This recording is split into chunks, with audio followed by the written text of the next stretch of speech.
the Department of Agriculture in Las Cruces did a report.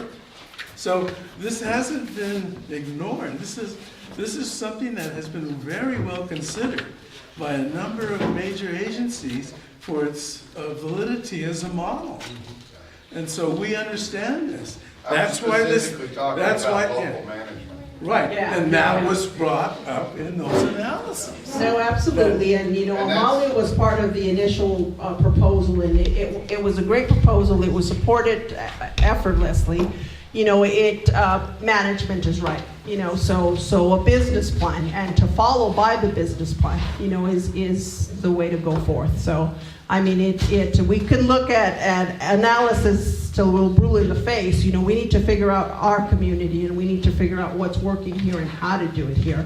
And I think we're there. We've addressed the bottlenecks that were the issue in the past, and we've incorporated them into the business plan that is going to move forward. So, you know, management is the key, you know, and that we recognize that there needs to be a profit, absolutely. You know, we're not gonna operate on previous, you know, business model or lack thereof, you know, so got my commitment on that one.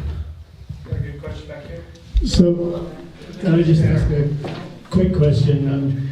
My name is Tom Allen. I'm not a producer. We're not producers. About getting information that we can disseminate to people that aren't for this. Is this the fact sheet that you keep talking about? That is the fact sheet that I keep talking Okay, about. That is the and fact is it available online for us to download and disseminate Yes. to others, and will it be updated? Yes. There is a link on the homepage, so if you go to tcedc.org, scroll down to the bottom section and you'll see a link there. And there'll be a link to It says, this. view fact sheet, yeah. And we're free to disseminate Yeah, this? absolutely.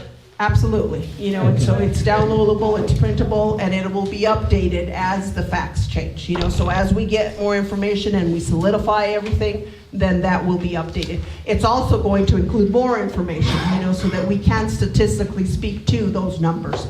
You know, that is a driver, you know, that you see those numbers on paper is gonna be, you know, the economic factor that a lot of the people that are against it do listen to right now, you know, so. It Right, will but be they don't available. have right now. They don't That's have- what well- we need to get out and. And again, that it's on the webpage, you know, and that they know where to go.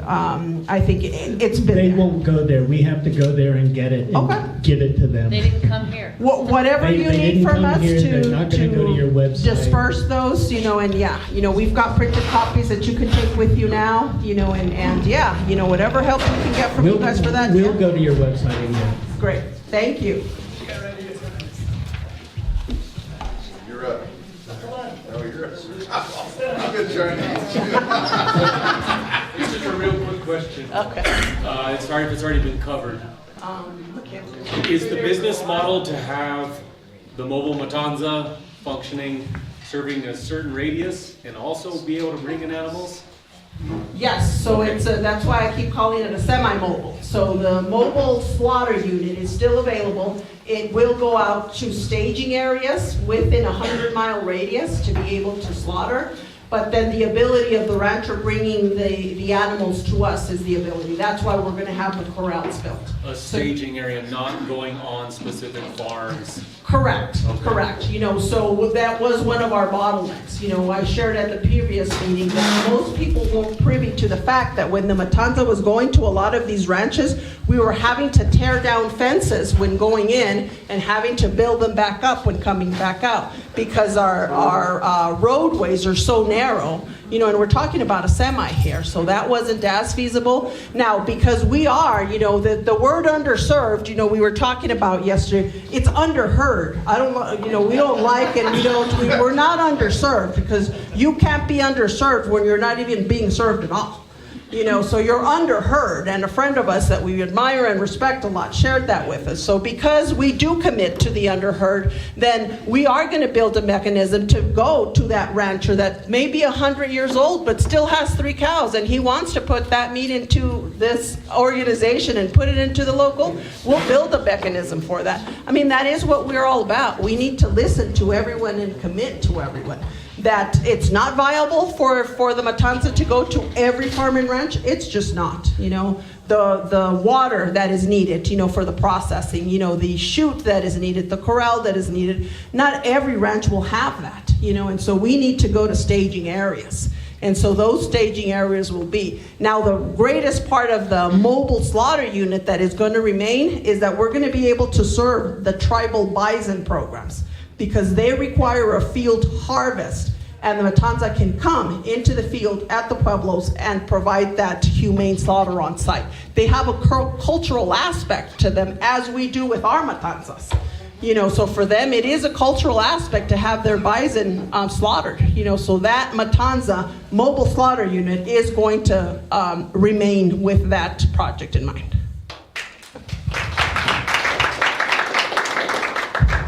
Hi, Ms. Heather. I just want to say thank you to you and the whole team for what you're doing here. Just a quick question. My name is Daryl Maestas. Is there a process, or will there be a process in place to process what they call the drop? All the bones, the hides, whether it's the cattle hide or wool from sheep. Absolutely. So there is a project, you know, and what we are hoping are to build out small businesses that can take care of the byproduct. You know, so assisting, Taos dog shoot. Well, wait a minute. You know, my name for it isn't all that attractive, but that's how it started, the dead cow project. You know? Not attractive, but you know, you have to do something, and it's entirely viable. Composting will be part of These it. kind of slaughter pens can create opportunities for other businesses. Yeah. We've seen this a lot. The value They added. can create, yes, exactly. Yeah, value that's added exactly businesses what and we small need, ones. you know, so we'll have to sit down and, go ahead, Leah.